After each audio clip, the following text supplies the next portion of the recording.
आइए जानते हैं आज के कुछ प्रमुख अंतर्राष्ट्रीय खबरों को। पहले एक नजर आज की हेडलाइंस पर। दुनिया में कोरोना का खतरा, चीन में रोजाना 10 लाख केस, 5,000 मौतें, लेकिन सरकारी डेटा में 34 गुना कम मामले बताए जा रहे हैं। कर्नाटक समेत मुंबई में मास्क लगाना जरूरी, बूस्टर डोज पर फोकस, जानिए राज्य की कोविड गाइडलाइन। संजय राउत को सीएम बोम्मई का जवाब, तुम चीन की तरह घुसोगे, हम सेना की तरह खदेड़।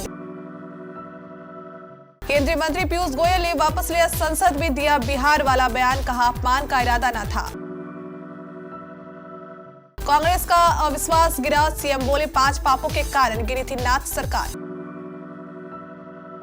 नालागढ़ से सीमेंट लेकर आ रहे ट्रकों को यूनियन ने भोटा में रोका, जाने पूरा मामला। सर्दी का सीतम, दिल्ली के सरकारी स्कूल 1 जनवरी से होंगे बंद, सरकार ने किया ऐलान। अस्पतालों में वेटिंग, घर में ही लोगों को इलाज कराने की सलाह, शमशानों में लंबी लाइन, चीन में कोरोना से हाहाकार। सलमान ने सालिन और स्टेन को लगाई लतार, रितेश जिनीलिया ने घर में मचाया हंगामा और उमेश यादव ने किया खुलासा, कुलदीप यादव की जगह जयदेव उनादकट को खिलाने का फैसला किसने लिया। चीन में कोरोना से हालात बदतर होते जा रहे हैं। लंदन की global health intelligence company Airfinity का कहना है कि चीन में रोजाना 10 लाख कोरोना मरीज सामने आ रहे हैं, साथ ही 24 घंटे में 5,000 मौतें हो रही हैं। ऐसा ही चलता रहा तो जनवरी में डेली केसेज बढ़कर 37 लाख पर पहुंच जाएंगे, वहीं मार्च में यह आंकड़ा 42 लाख हो जाएगा। हालांकि चीन की ओर से आधिकारिक आंकड़ों में बुधवार को महज 2,966 नए मामले और 10 मौतें ही बताई गई है। इससे पहले एयरफिनिटी ने अपने अनुमान में बताया था कि चीन में जीरो कोविड पॉलिसी खत्म होने के बाद 21 लाख मौतें हो सकती हैं। चीन में कोरोना के बढ़ते मामलों की वजह से भारत में भी इसका डर लौट आया है। चीन में ओमिक्रॉन का सब वेरिएंट BF7 कहर मचा रहा है। अब इसे लेकर भारत भी अलर्ट हो गया है। प्रधानमंत्री नरेंद्र मोदी ने गुरुवार को इसे लेकर हाई लेवल मीटिंग की। इसके अलावा कई राज्यों के मुख्यमंत्रियों और स्वास्थ्य मंत्रियों ने कोविड-19 के लिए तैयारियों और प्रोटोकॉल की समीक्षा को लेकर बैठक की।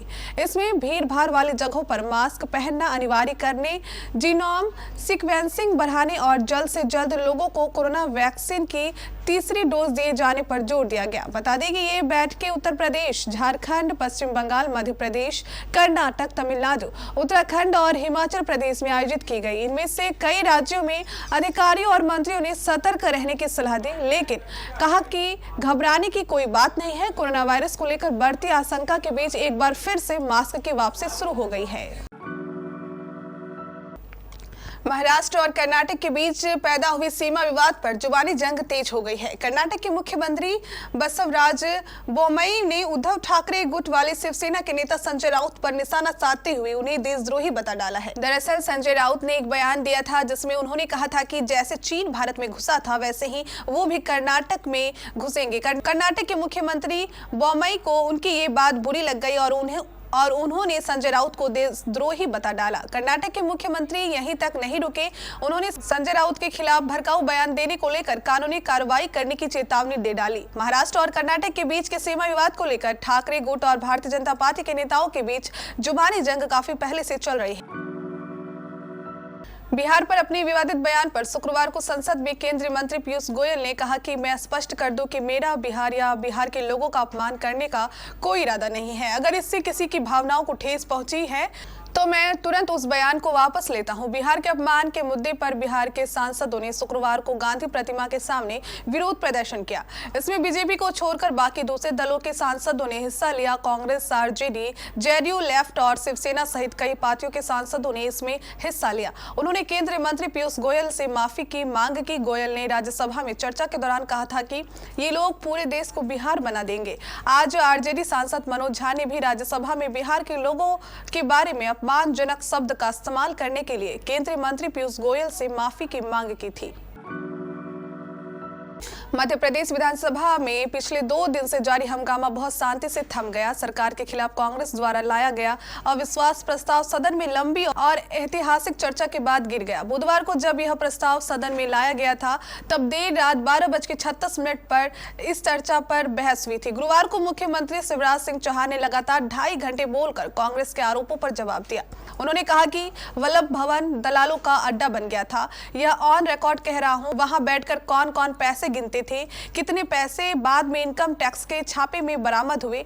एक्स सीएम का वीडियो वायरल हुआ।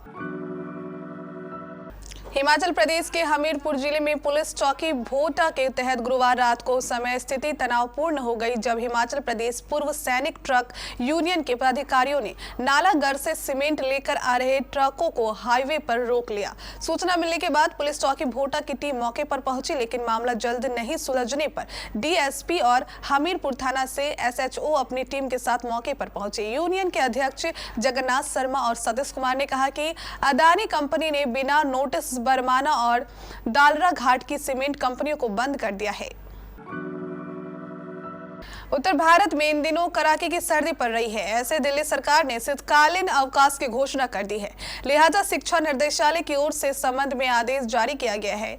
इसमें कहा गया है कि दिल्ली के सभी सरकारी स्कूल 1 जनवरी से 15 जनवरी 2023 तक विंटर वैकेशन के तहत बंद रहेंगे। वहीं 9 से 12वीं कक्षा के लिए 2 जनवरी से 14 जनवरी तक रेमेडियल क्लास लगेगी। दिल्ली शिक्षा निर्देशालय की ओर से जारी एक सर्कुलर में कहा गया है कि कक्षा 9 से 12 तक के स्टूडेंट्स की पढ़ाई पर विपरीत प्रभाव ना पड़े, इसलिए रेमेडियल क्लास के संचालन का फैसला लिया गया है। इन कक्षाओं का मकसद सिलेबस का रिवीजन और स्टूडेंट्स की लर्निंग स्किल्स को बढ़ाना है। रेमेडियल क्लास के दौरान स्टूडेंट्स को सब्जेक्ट के बेसिक कॉन्सेप्ट को समझाया जाएगा। चीन में कोरोना से हाल बेहाल है। कोरोना के लगातार बढ़ते हुए केसों के चलते चिकित्सा संसाधनों की कमी सबसे बड़ी चुनौती बनकर उभरी है। चीन में हालात लगातार बिगड़ते जा रहे हैं। हालात ये है कि चीन में न सिर्फ हॉस्पिटल में बेड, वेंटिलेटर्स और दवाइयों की कमी है, बल्कि डॉक्टरों और मेडिकल स्टाफ की भी काफी कमी है। चीनी मीडिया रिपोर्ट्स में यह चौंकाने वाला खुलासा हुआ है। चीन में आम लोगों की तुलना में अस्पतालों में संक्रमण फैलने की दर काफी तेजी से बढ़ रही है। यही वजह है कि चीन में ज्यादातर मेडिकल स्टाफ संक्रमित हो चुका है। ऐसे में इनके जल्द से जल्द अस्पताल में लौटने की उम्मीद भी नजर आ रही है। बिग बॉस 16 में हाल ही के एपिसोड में सालिन भनोट और एमसी स्टेन के बीच जबरदस्त झगड़ा हुआ था। बात इतनी बढ़ गई थी कि दोनों के बीच न सिर्फ गाली गलौज हुई, बल्कि स्टेन ने सालिन को घर से उठवा लेने की धमकी तक दे डाली थी। एमसी स्टेन की खुलेआम धमकी से लोगों का भी गुस्सा फूट पड़ा था और वो स्टेन के खिलाफ एक्शन की मांग कर रहे थे। वहीं बाद में सालिन भनोट के पेरेंट्स ने भी एक सोशल मीडिया पोस्ट पे स्टेन की धमकी पर रिएक्ट किया था और कहा था कि उन्हें धमकियां मिल रही है। इस मुद्दे को सलमान खान वीकेंड के वार में उठाते नजर आएंगे, जिसका प्रोमो रिलीज कर दिया गया है। पिछले मैच के नायक रहे कुलदीप यादव को बांग्लादेश के खिलाफ चल रहे दूसरे टेस्ट के लिए भारतीय अंतिम एकादश से बाहर रखने के फैसले ने भले ही कईयों को निराश किया हो, लेकिन सीनियर तेज गेंदबाज उमेश यादव ने गुरुवार को कहा कि यह टीम प्रबंधन का फैसला है, जिसका सामना हर क्रिकेटर को करना पड़ता है। कुलदीप बांग्लादेश के खिलाफ पहले टेस्ट में मिली 188 रन की जीत में मैन ऑफ द मैच रहे थे और इसी बाएं हाथ के कलाई के स्पिनर ने 8 विकेट झटकने के अलावा पहली पारी में 40 रन का उपयोगी योगदान किया था। लेकिन कुलदीप को दूसरे और अंतिम टेस्ट के लिए बाहर रखने के फैसले ने सभी को हैरान कर दिया और राहुल द्रविड़ की कोचिंग वाली टीम ने जयदेव अनादकट के रूप में एक अतिरिक्त तेज गेंदबाज को शामिल करने का फैसला किया।